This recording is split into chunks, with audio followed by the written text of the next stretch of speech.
fears caused by those who have burned me with their lies, and I rise.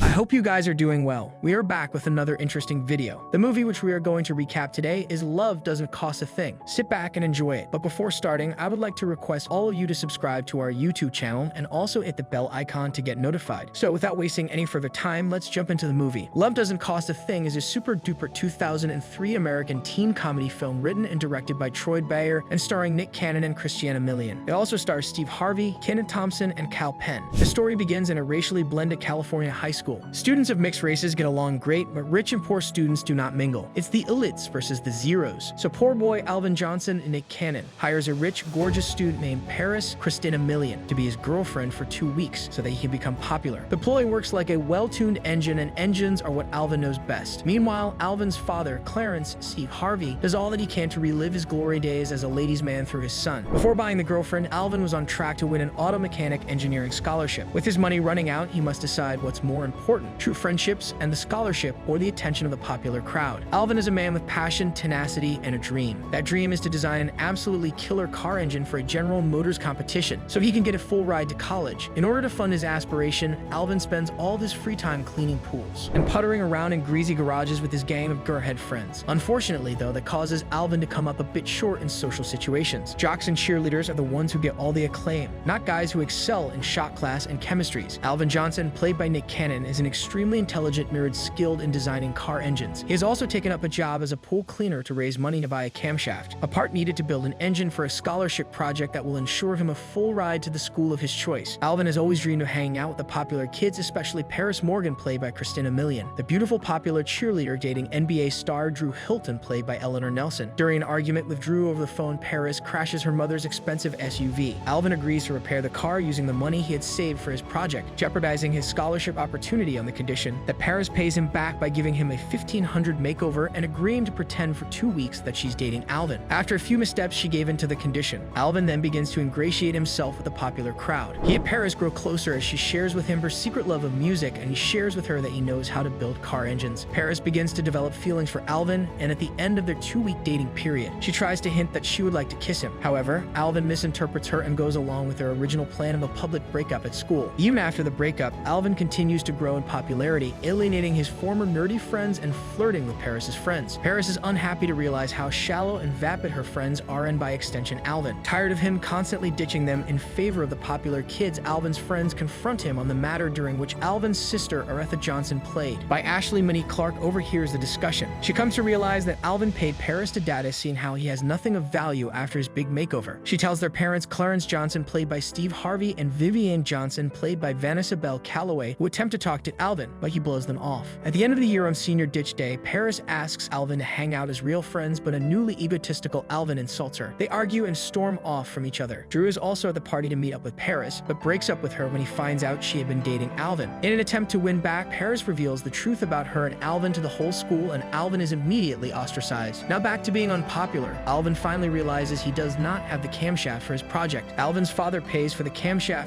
telling Alvin that they will work out a plan later to pay him back, while also explaining to Alvin that he'd supported his sudden transformation because he wanted Alvin to have the same experiences he had while he was in high school. Seeing as he was one of the most popular guys at his school, he also admits that he didn't have Alvin's brains or potential, but he's always been proud of his son. With this confidence restored, Alvin builds an engine with the part his dad bought. We then see Alvin's friends push the broken car they had been working on into the garage. They congratulate him on a job well done by completing the engine, but are still angry with him for blowing them off. Alvin apologizes to his friends. He then noticed that their car needs a new engine, so he requests to install the one he just built to restore their car, telling them to let him have it sometime within that next week so he can present it to the scholarship committee. At the end, Alvin's friends forgive him for ditching them. Together, they all attend a school basketball game where Alvin stands up for his nerd friends against the basketball players. Alvin finally redeems himself in front of everyone, and his friends become friendly with the popular crowd. Alvin leaves the basketball court hall, and as Paris follows him out, she is stopped by Drew. Paris tells him off and chases after Alvin. They finally kissed and agreed to start a real relationship. Love Doesn't Cost a Thing and is filled with positive positive themes. Money can't buy real relationships. Popularity has its negatives. Loyal friendship is superior to acceptance by the in-crowd, and people should be true to themselves and pursue their potential, but mixed in with the good values or some degrading elements. It is true that love cannot be bought. Movies like this are lightweight and forgettable. Only this sequel reminded me of Can't Buy Me Love, which had otherwise faded from memory. But for its running time, Love Doesn't Cost a Thing does its job and a little more. It has better values than the original, a little more poignancy, some sweetness. And Canon and Million have a natural appeal that liberates their characters a little from the limitations of the plot. For instance, it says be true to yourself, love yourself, and express yourself. Also, don't sell yourself short to popularity, for its price and consequences are very costly. Thank you for tuning in. Please feel free to share your thoughts on the movie you just watched in the comments box below, and don't forget to subscribe for more movie recaps to come your way, and also hit the bell icon to get notified. See you guys in the next video. Until then, take care.